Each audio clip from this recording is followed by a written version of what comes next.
сайн байцгаана уу? 7 хоногийн дефакто тойм нэвтрүүлгээ эхэлж байна. Энэ удаадаа 3 асуудлыг сонгож авсан. Ер нь бол тухайн 7 хоногт энэ 7 хоногт болоход 7 сарын 24-өөс 31-ний 7 хоногийг хамарч байгаа. За энэ 7 хоногт тухайн 7 хоногт болсон Монгол улсын улс төр эдийн засгийн нийгмийн амьдралд болсон хамгийн 3 чухал үйл явдлыг сонгоод тэгээд энэ үйл явдал юу болсон, яасан, яагаад болж байгаа юм, хэрэгтэй юу, үгүй юу, тэрийг сайжруулах уу, зогсоох уу, ийм агуулгаар бид энэ ер нь эдийн засгийн нүдээр илүү харсан тийм таймыг та бүхэндээ хүргэдэг. За өнөөдрийн манай энэ сэдв болохоор зэрэг нэгдүгээр шатхууны хомсдолтой холбоотой, хоёрдугаар тэр COP17 гээд Монголыг дэлхийн төвд болгож байгаа томоохон арга хэмжээ энэ 8 сарын дундуур болох гэж байгаа. Энэ тухай гурав дахь цахим засгийн тухай. Энэ ер нь ямар өрөөгөөж өгж байна? Авилгыг технологиор бууруулж болох уу? Гэх мэтэр ийм гурван сэдвийг сонгож та бүхэнд хүргэх гэж байна. За эхнийхэн сэдвт оръё. Шатхууны хомсдлын тухай. За энэ бол манай эдийн засгийн эмзэг цэг. Энэ тухай өнгөрсөн 7 хоногт ч бид шатхууны үн нэмэгдээд байна гэдэг дээр ярьсан. За одоо энэ 7 хоногт болохоор энийг яагаад энэ сэдвийг шүндэж байна вэ гэхээр та бүхэн яг одоо бид нарыг ярьж хахад гадаа гудамд ялангуяа нарны зам дээр олон бензин колонк байдаг. Маш олон урт очрууд гараад ингээд маш бүх замын нэгдүгээр урсгалын бүрэн эзэмшээд одоо хөдөлгөөнийг их сааруулсан байгаа. За энэ яагаад юу болоод байгаа юм бэ гэдгийг ярина. За 7 сарын 15-нд АИ 92 шатхууны литр тутамдаа 250 төгрөгөөр үнийг нэмсэн.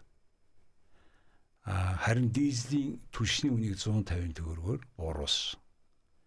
За ер нь бол Монгол улсад энэ ер нь нэг 100-аад компани гэж байгаа юм. Энэ бензин түлш оруулж ирдэг, импортлж. Гэтэ тэрнээс 6 нь болохоор зэрэг зах зээлийнхаа бараг 80% эзэмшсэн байгаа. Тэгээд ийм олигопол ийм нөхцөлд энэ бензиний нийлүүлэлт явагддаг. 100% 93% Оросоос хамаарсан. Тэгээ энэ Оросд болж байгаа нөхцөл байдлаас болоод мэдээж ийм хүлээлтүүд байсан. Гэтэ өнөөдөр зарим шатхуун түгээх станцууд болохоор шатхуунаа хязгаарлаж байна, борлуулалтаа. Зарим нь болохоор зэрэг бүр 92 байхгүй гэж хэлж байгаа. Тэгээд зарим нь бүр ингээд наагуураа тор тутцсан машин оруулахгүй гэх мэтэр. За орон нутагт ч гэсэн нийлүүлэлтэд доголдсон тухай мэдээллүүд ирээд байгаа. Засгийн газар аж үйлдвэрийн эрдэс баялагын яам болохоор улсын хэмжээнд бол бодиттой хомсдол биш шүү. Харин түгээлтийн саатал болон иргэдийн бөөнөрөө хөдөлгөн авалтын нөхцөл байдлыг хөндрүүлж байна гэж албан ёсоор мэдгдсэн байгаа. Мөн энэтэй зэрэгцээ энэ яамны сайд нь өөрөө Солонгосоос бензин хөдөлж авна гэдээ явсан бас мэдээ гарсан. Ерөнхийдөө бол нэг үгээр хэлбэл юу болж байна вэ гэхээр panic buying буюу тийм сандарлын хөдөлгөн авалт явагдаж байгаа юм аа. За энэ яагаад ийм явдал болж ив вэ гэхээр за мэдээж Оросын хилийн үн 8 сар дараа нэмэгдэж байгаа. Оросд өөрт нь дотоод бас бензиний нийлүүлэлтийн доголдол гарсан. Тэгэхээр бүх орн ус биш юм бэлээ бас.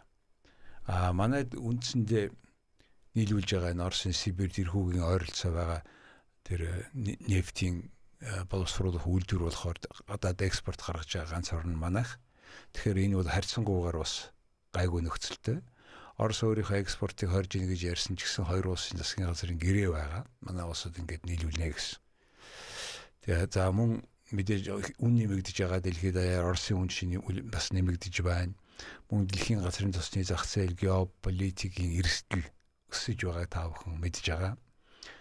За Монгол нэг улсаас бас хэд хамааралтай.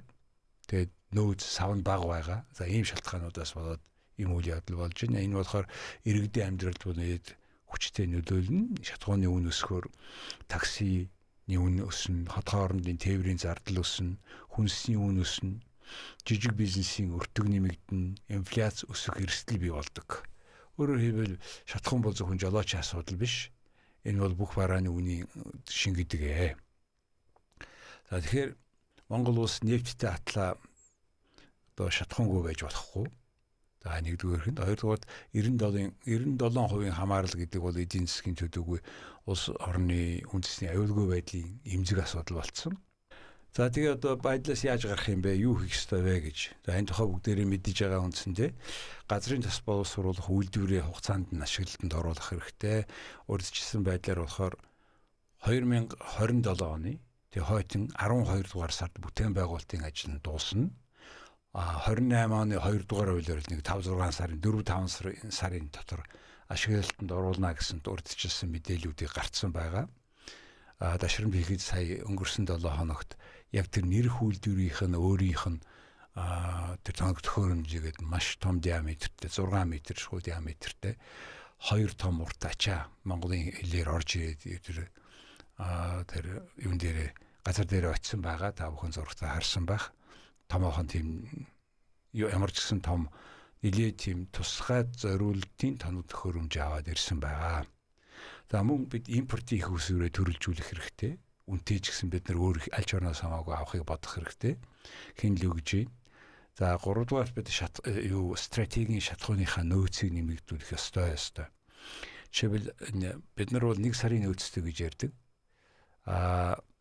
Одоо бол яг энэ жишээлбэл А92-ийн нөөц 17 хоног байна гэж өнөөдрийн байдлаар бас тийм мэдээлэл байгаа. Энэ худалдан авалт чинь нөгөө хөдөө явсан хүмүүс тэнд нийлүүлэлтийнх нь тасалдлаас болоод бензин байхгүй дээ биш. Тухайн компани нийлүүлдэг орон нутаг руу 2 дахин их хүн очсон учраас нийлүүлэлтийнх нь тийм алдагдал доголдол гарсан. Тэр сэтгэлгээгээр хотод орж ирээд ер нь бензин ингээд дуусчдаг юм байна гэсэн энэ сэтгэлгээгээр худалдан авалт явж байгаа гэж харж байгаа. За тэр импортынхаа нөөцийг бензинийхаа нийт түвшнийхаа нөөцийг нэмэгдүүлэх тухай ингээд ярьж байгаа. Жишээлбэл одоо 26 онд багтана гэж байгаа юм. Хувийн хэвшлүүдтэй хамтраад 150 мянган куб метр хадгалах савны хүчин чадлыг нэмэгдүүлнэ гэж. За 27 оны 8 сар гэхэд энэ 300 мянга болно гэж. Жил болгон 150 мянгаар нэмэгдүүлэхээр 3 сарын нөөц бий болно гэж яриад байгаа юм. Тэгэхээр нэг 100 мянга орчим л яг энэ тодорхой тоо баримтууд нь ердөөсөө олддгүй юм байлээ. Энэ яг хичнээн ер нь бол нэг 250-аас 280 шатгуун зүгэх станц Улаанбаатарт байна гэсэн мэдээлэл байлээ. Тэгээ яг нийт нөөц нь хэд байгаа юм бэ гэдгийг хэлэхэд хэцүү. Яг энэ шатгууны нөөц гэдэг дээр өөрийн терминалтай буюу машин дэрэг нь орж гардаг тийм тусгай зориулалттай том хэмжээний савтай газруудыг хэлээд байгаа. Тэгээ тэрийгээ бол одоо жишээлбэл хувийн хвшлийн 50-аад компанитай нийлжээж барина гэд энэ ажлаа эхлүүлсэн мөнгө төгрөгөө өгөөд эхэлсэн юм байлээ. Тийм учраас энэ нөөц бол нэмэгдүүлэх нь болчлоо, нэмэгдүүлэх хэрэгтэй. Энэ бол бидний тэр нефтийн газрын засны боловсруулах үйлдвэрээ ашиглалтанд ортол ямар ч гэсэн энэ хэрэг болно. Том нөөцтэй болохоор тэр газрын засны боловсруулах үйлдвэрээ ашиглалтанд орлоо ч гэсэн бас тодорхой эрсдлүүд байгаа. Түүхийн нефтийн хангамж нь бас одоо яг хүчин чадалд нь бүрэн хүрэхээр биш байгаа энэ тухай ярьсан. Хайгуулаа үргэлжлүүлэх хэрэгтэй. Газрын энэ үйлдвэр чинь өөрөө одоо нефт олдсон байгаа 2 блокийн хажууд байгаа. Тодорхой газрыг авсан байгаа. Тэнд өрөмдөлтөө хайгуулынхаа ашиг нэмэх хэрэгтэй гэсэн үг. Тэгжээж бид нар энэ боловсруулах үйлдвэрээ бүрэн хүчин чадлаар нь ашиглаж таарна л да. Тэр болтол бас л зөндөө их ажил хийх хэрэгтэй. Нүүлдвэр орлоо гэмэгц манай шатхууны хангамж тэр чигээрээ сайжирчна гэсэн үг бас биш гэдгийг бас иргэд мэдээлэлтэй байх ёстой гэж харж байгаа. Гэх мэтээр ийм эрчим хүчнийхээ хараат байдлыг үе шаттай бууруулах хэрэгтэй болно. Энд бас нэг онцолж хэлэх зүйл бол цахилгаан машин. Энэ улс орн дэлхийд даяараа цахилгаан машин руу шилжиж байгаа. Монгол улсын хэдэн автомашин орж ирж байгаа машины хэдэн цахилгаан байгаа юм. Тэгээ тэр цахилгаан машиныг цахилгаанаараа хангах, цэнэглэх энэ юмнууд нь хаа байгаа юм. Энэ бүгдээрээ ийм уг нь бол тэр connectivity буюу ийм тодорхой нэг хоолойгоор бензин шиг ийм ямар ч машин цэнгэлж болохоор тийм цэнгэлдэг газруудыг бензин колонкийн газар хажуудаа ингээд байгуулах. Тэгсэн бол тодорхой урамшуул өгөх. Гэх мэтээр бид энэ заавал газрын тос хэрэглэхгүйгээр явах. Тэгээд тэр цахилгаан тоогоор ажиллаад цэнгэлдэг энэ газраа олшруулах, цахилгаан машиныг хэрглэж байгаа хүмүүсийг урамшуулах ямар нэг хэмжээгээр. За одоогийн байдлаар бол 100% цахилгаанаар явж байгаа, батарейгаар явж байгаа машинд болохоор ногоо номер олгож байгаа. Нэгдүгээр замаар явж болж байгаа автобусын замаар.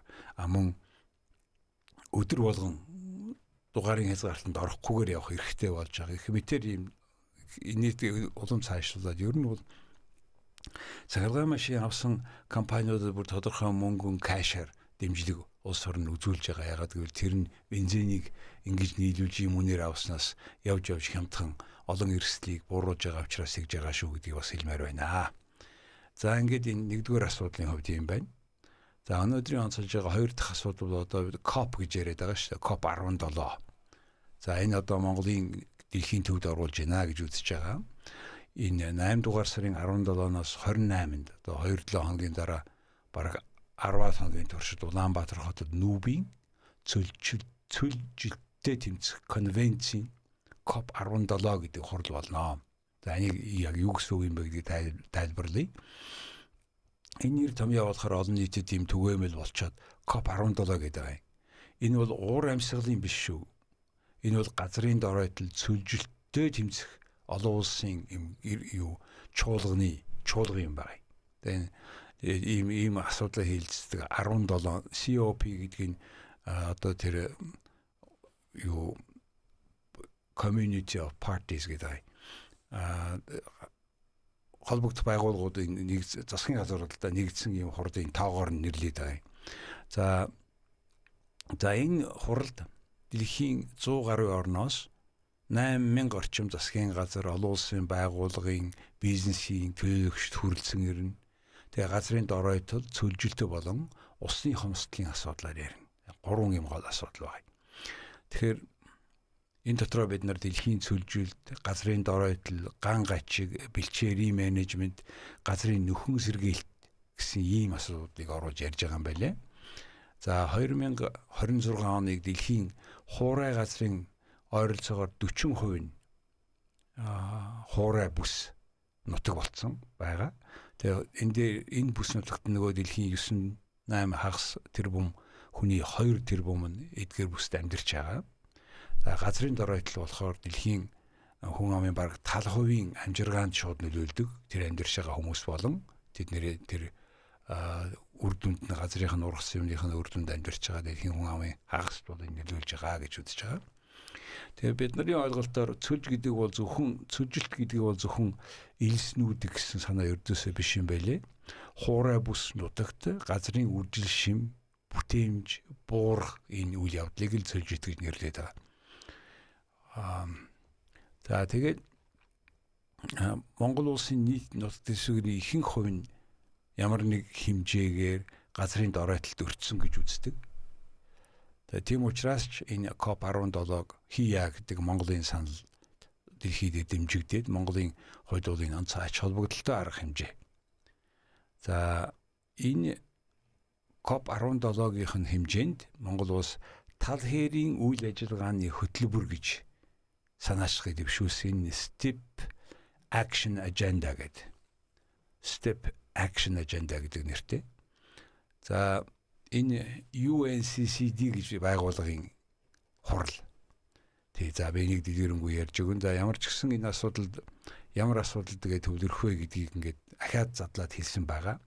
Цөлжилт байна, газрын доройтол байна, бэлчээрийн менежмент байна, усын нөөцийн хамгаалалтын тухай, ган гачигт төсвөртэй байдлын тухай, газрын нөхөн сэргээлт, экосистемийн тогтвортой байдал гэсэн ийм асуудлуудаар хуваагдаж ийм ярих юм байлээ. Хүмүүс уулзаж энэ тухай яах вэ, байдал ямар байна гэдэг дахиад ярих юм байлээ.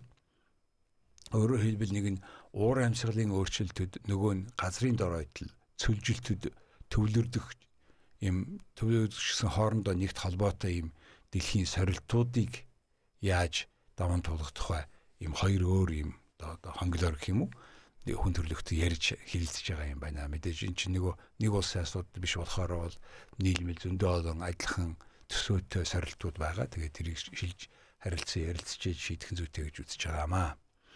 За энэ дэлхийн нийтийн үйл ажиллагааг Ер нь энэ хаанаас хийсэн юм бэ гэж, яагаад сүлжилтийн эсрэгээд ингэ явчих ваа гэж. Тэгэхээр энэ сүлжилтийн асуудлыг чинь анх бүр 1977 онд шүү дээ. Одоо 50 жилийн өмнө шүү. Нүүбийн нэг баг хурлаар хөндөж тавьсан анх. Сүлжилттэй тэмцэх үйл ажиллагааны төлөвлөгөө гэж баталсан. 50 жилийн өмнө. 90 оны үед гэхэд газрын доройтол дэлхийн олон орны эдийн засаг, хүнсний аюулгүй байдал, байгаль орчинд ноцтой эрсдэл учруулж эхэлсэн. Тэгээд Рио де Жанейро гэдэг Бразилийн хотод 1992 онд болсон хүрээлэн буй орчин ба хөгжлийн дээд хэмжээний уулзалтаар. Дээд хэмжээний уулзалт гэдэг нь яг шийдвэр гаргадаг сайдын түвшин, засгийн газрын тэргүүний түвшинд ийм хуралдахыг дээд хэмжээний уулзалт гэдэг. За ийм уулзалтуудыг онцгой асуудлуудаар нүүб ингээд дээд хэмжээний уулзалт зохион байгуулдаг. Дэн сүлжилтийг тэгж үзээд олон улсын тэргүүлэх зорилтын нэг болгон хэлэлцсэн. Тэгээ засгийн газар хоорондын хэлэлцээний хороо байгуулсан. Тэгээ үүний дүнд нь 1994 онд 2 жилийн дараа UNCCD буюу United Nations Convention to Combat Desertification гэж UNCCD гэж байгуулагдсан. Тэгээд 1997 онд энэ COP гэж анхныхаа хурлыг Италийн Ром хотод хийж исэн юм байлээ. Тэгээд энэ COP гэдэг нь Conference of the Parties гэж ийм олон улсын ийм байгаль орчныг хамгаалах хуультай холбоотой ийм нэрсүүд бий болцсон гэдэг COP гэдээ яваад байгаа шүү. За манай улс яагаад нэг зохион байгуулагчаар сонгогдсон бэ гэж энэ нүүбийн COP гэдэг хурлыг бүс нутгуудаар ээлжлэн зохион байгуулах зарчимтай. Яагаад үдэлхийн хүн амын бид хэлсэн ш 2 тэрбумыг газар нутгийн 40 тэрбумын чинь ийм сүлжиттэй холбоотой болоод эхэллээ гэж. Тэгээ 2022 онд Côte d'Ivoire гэж улсад COP 15-ийн үеэр Монгол улс 26 оных нь COP 17-г зохион байгуулах хүсэлтээ гаргасан. Тэгээ оролцогч бүгд тэнд байгаа талууд дэмжсэн. Тэгээд Улаанбаатар хотод зохион байгуулахаар сонгогчод байгаамаа. Тэгээ энэ шийдвэр нь болохоор Монгол улсын сүүлийн жилүүдэд хэрэгжүүлсэн байгаль орчны бодлого, олон улсын идэвхтэй оролцооны үр дүн бас бий болсон шүү. Яагад гэвэл ийм арга хэмжээг олон орн санал гаргасан. Тэ. За тэгээд одоо энэ өнөөдрийн байдлаар одоо 2-7 хоногийн өмнө болохоор одоо энэ бэлтгэл нэлээд эрчимдсэн гэж албан хүмүүс нь мэдээлэл хийсэн, та бүхэн сонссон байх. Мөн тээвэр, замын хөдөлгөөн, зохион байгуулалтын асуудлуудыг бүр засгийн газрын хурлаар оруулж батлуулж хэлэлцүүлсэн байх. За яагаад энийг Монголд зохион байгуулж байгаа? Тэгээ ач холбогдол нь юу юм бэ гэдэг асуудал гарна. За энэ бол Монгол улсын газар нутгийн ихэнх нь хуурай болон хагас хуурай бүст оршдог нэгдүгээр. Хоёрдугаар цөлжилт, газрын доройтол, бэлчээрийн талхагдал, ган гажиг гэдэг ийм олон бодиттой асуудлууд, бодиттой эрсдлүүд бид нар тулгарч байгаа. Энэ бол энийг зохион байгуулах нэгдүгээрт наацхан хэрэгцээ суурна. За хоёрдугаар шинжээч ингээ үзэж байгаагаар болохоор энэ цөлжилтийн асуудлаар ийм хурлыг ийм нөхцөлтэй ийм оронд нь бодит туршилгаа хийгээд бодиттой туршилгаа солилцох, дээр нь тэр яг нөхцөл байдалтай танилцах, үр дүнгийн нэмэгдүүлээ гэж үздэг юм байна. За тэгээд чинь 26 оны үе штэ тэ нүүб олон улсын бэлчээр ба нүүдлийн мал аж ахуйн жил гэж зарласан. Тэгээд энэ тийм яг одоо Монгол улсын хувьд онцгой давхцал болж ийн гэж харж байгаа. Тэгээд энэ нүүдлийн соёл, бэлчээрийн мал аж ахуй гэдэг энэ уламжлалаа өнөөдөр хүртэл хадгалаад яваад байгаа цөөн орны нэг манай улс COP 17-г Монгол зохион байгуулахын зөвхөн газар зүй ч юм уу эсвэл тийм ер нь агуулгаараа биш бас бусад агуулгаараа тэ соёл, аялал жуулчлал бүгд энэ агуулгуудад тохиромжтой гэж үзсэн. За тийм учраас энийг бид энэ UNCCD болохоор нарийн бичгийн дарга нарын газартай хамтын ажиллагаагаа бид ингээд цугны хийж байгаа. Байгаль орчны дипломат ажиллагааг идэвхжүүлж байгаа гэсэн үг.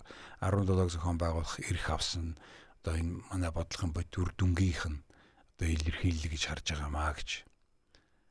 За энэ ямар боломж авчрах вэ гэдэг асуулт байгаа юм. За мэдээж сүлжилт, газрын доройтол одоо ингээд тэмцэхэд туршлагаа бид нар олон улсад танилцуулнаа.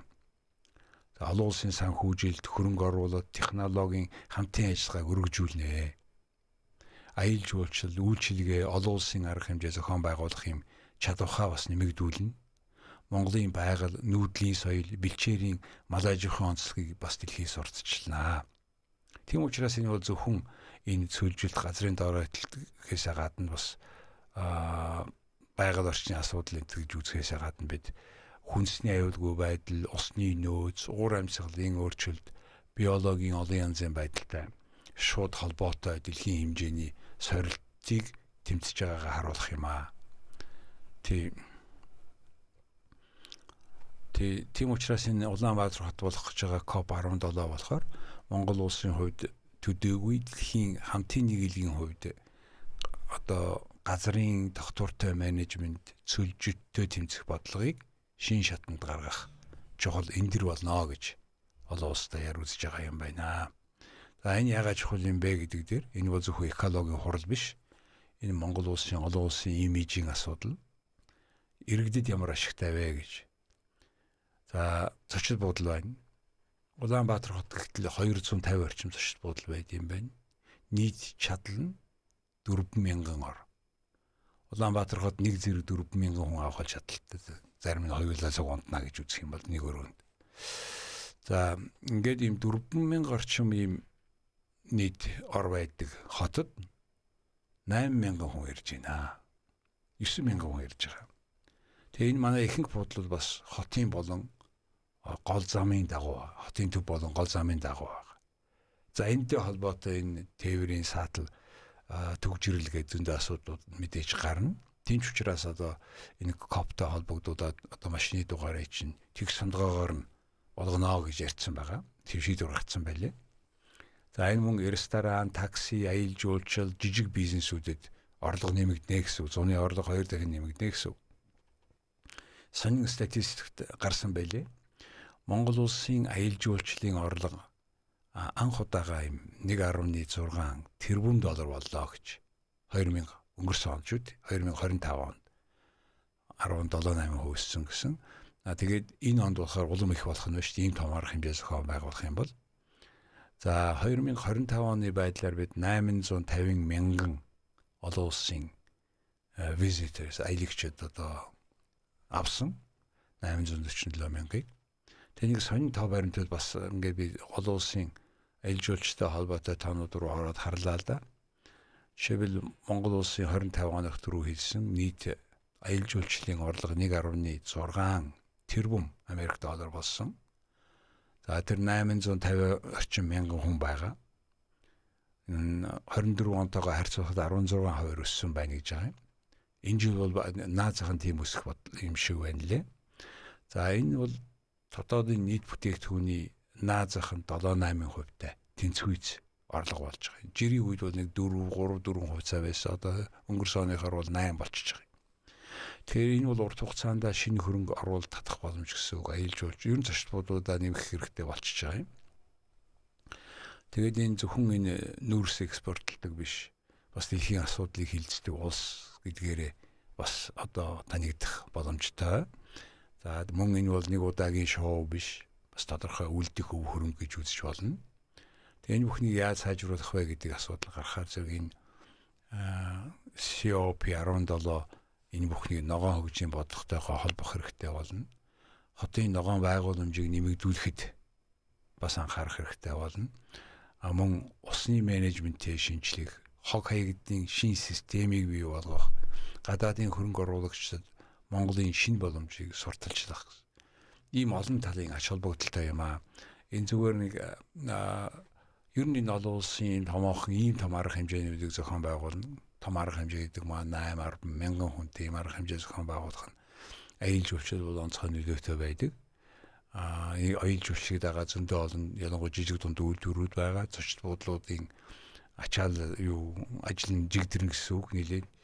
Ер нь бол зочид буудлынхаа тог нэмийг шаардлагатай. Яг энэний дагуу болохоор энэ хүмүүс чинь яг хоол унд бусад үйлчлэгээний стандартыг өндөрч шаарддаг. Нэг дагуу бас олон жижиг дунд үйлдвэр жигдэрнэ гэсэн үг ээ гэж. Тийм би тэр нөгөө Монгол улсын жижиг улс учраас гадаадад энэ шиг тийх том сурталчилгаа болж байгаамаа гэдэг бас хэлэх хэрэгтэй. Түүнээс баахан хүмүүс ярьчаа үр дүнгүй бага юм ярьч яваад өгж байгаа хэрэг гэж үзэж болохгүй. Ер нь ялангуяа ер нь аялал жуулчлалын нэг хүнд ногдох орлогоороо болохоор өсөж ийн гэсэн үг. Бас нэг сонь Монголд ирсэн бүх хүмүүсийг ингээ хуваагаад үзэхээр нэг жуулчинд ойролцоогоор нэг аялагчд visitors гэдэг байгаа тийм. Нэг аялагч ойролцоогоор нэг $2,000 зарцуулж байна гэж. Тэгээд жишээ би Испанихыг үзсэн чинь тэнд альжсэн хүн болохоор нэг аялагч болохоор нэг $600 хэдэн зарцуулсан байсан. Гэвэн дээр бид эдийн засгаа төрөлжүүлэхэд энэ онцгой ач холбогдолтой гэж харж байгаа. За өнөөдрийн бидний онцолж байгаа 3 дахь сэдэв бол цахим засаг. Энэ юу болж байна? Ер нь энэ цахим засаг гэж одоо юу болоод яг нэг эргээд харах цаг болчихж байгаа байхгүй. Ягаад гэвэл бид Монгол улс 10 жил энэ дээр ажиллаа.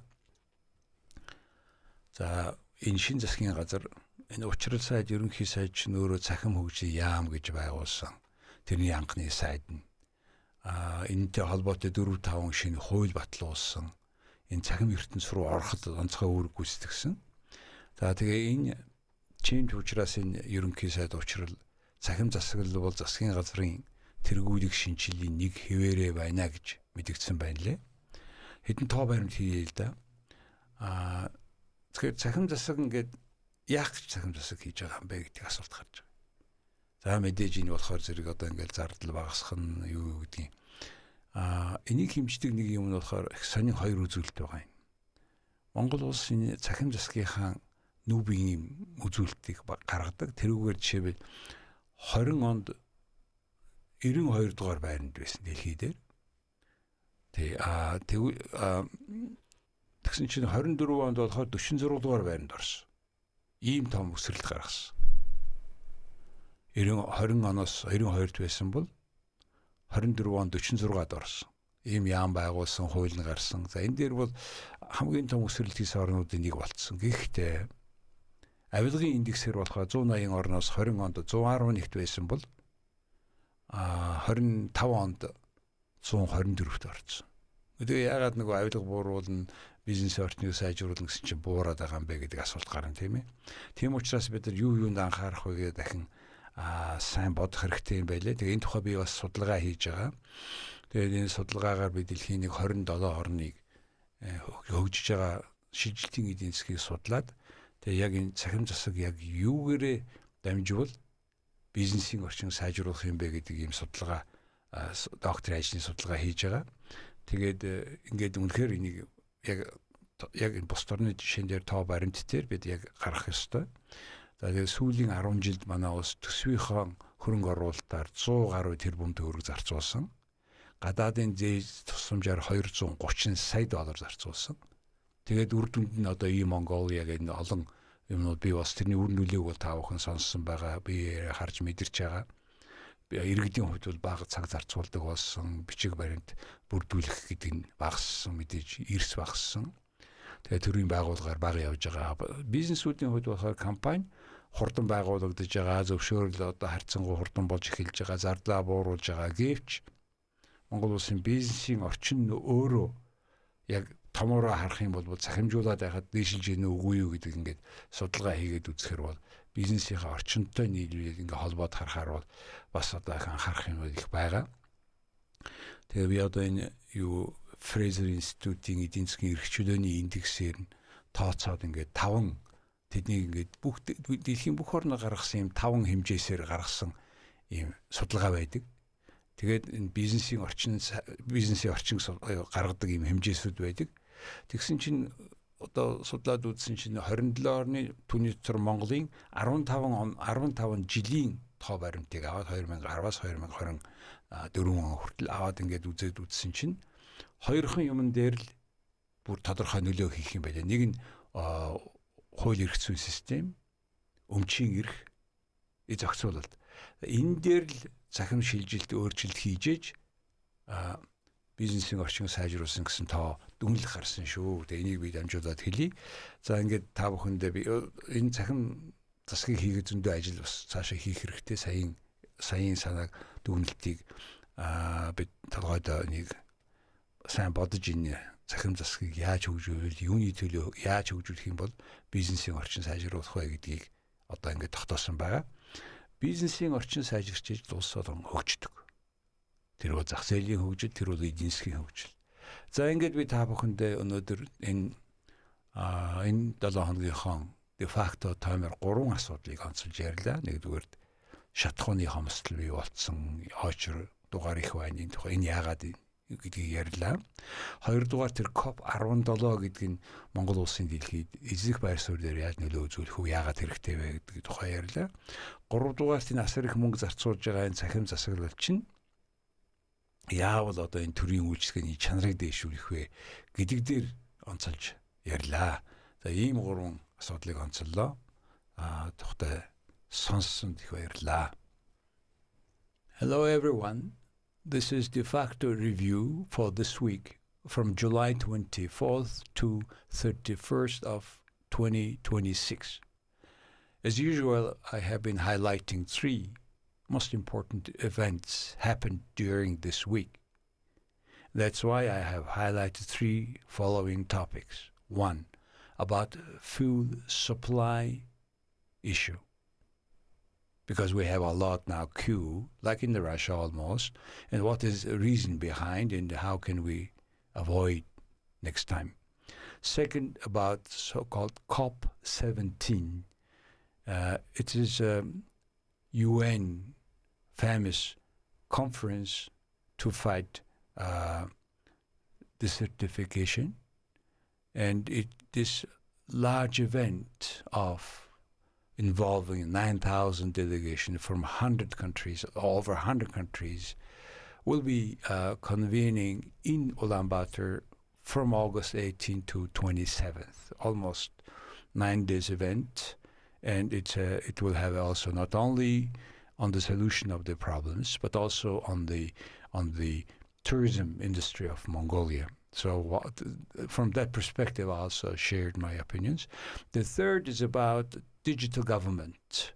Mongolia is very successfully implementing digital government. We are jumping a lot of ranks within a couple of years in a comparison with other countries. But what is the result of those? Except we have made several applications which made life easier, but what is its impact on business climate? Because business climate is the main condition for businesses, which is only driver of economic development. So these were these were 3 topics I have highlighted today in Mongolian on this radio. Thank you.